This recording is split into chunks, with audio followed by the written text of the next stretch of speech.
So guys, it's David here and it is currently day 399. I hope you guys are doing well and like always are doing better than yesterday.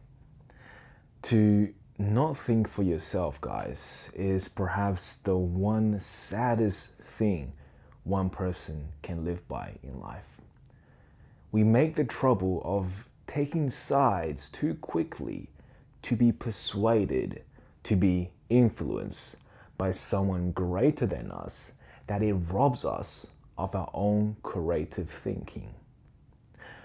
To be happy and content in life can be satisfied through various means.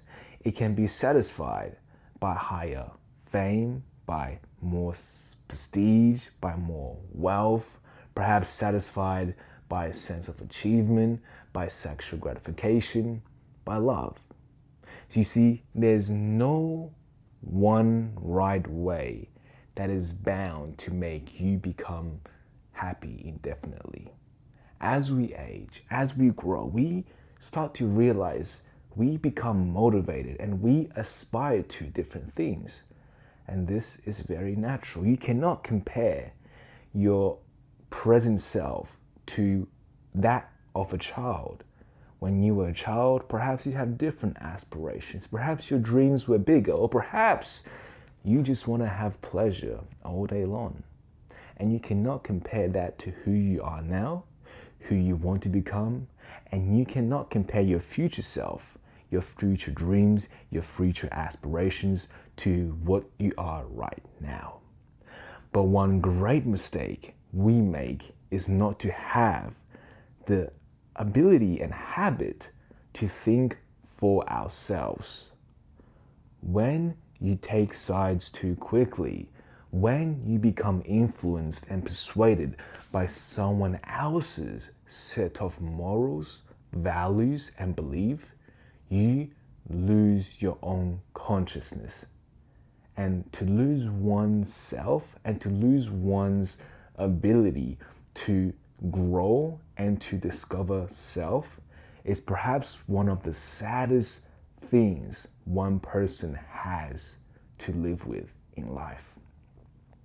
Because there's no one way to bring you satisfaction from life.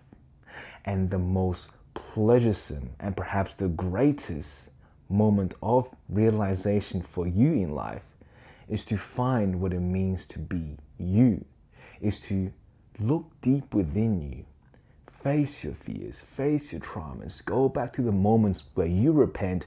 Perhaps you have to remember those people who were lost, those people who you met. Perhaps you have to go back to some old memories which you have been suppressing to understand just a little bit more of yourself, why it is you choose to do and not do, why it is you choose to be and not be who you are today. And the whole purpose of such exercise is not to put yourself through this moment of unhappiness. It's not to put yourself through this moment of strain. Although it feels like such, it is only an exercise to re-enlight your ability to think for yourself, to bring your unconsciousness to reignite and animate your consciousness. Because when you are too swift to take sides of what somebody else choose to live their life by, you lose the ability to distinguish what is right and wrong for yourself. But rather you follow and embody the belief of someone else, which you may or may not truly know to be the fact. But there is, and most definitely is the fact, that there are so many other ways to be content and satisfied in life. Just because somebody else has showed you this fantasy that you hope to live does not mean you cannot give and get that life for yourself if you choose to do the discovery and understanding of yourself.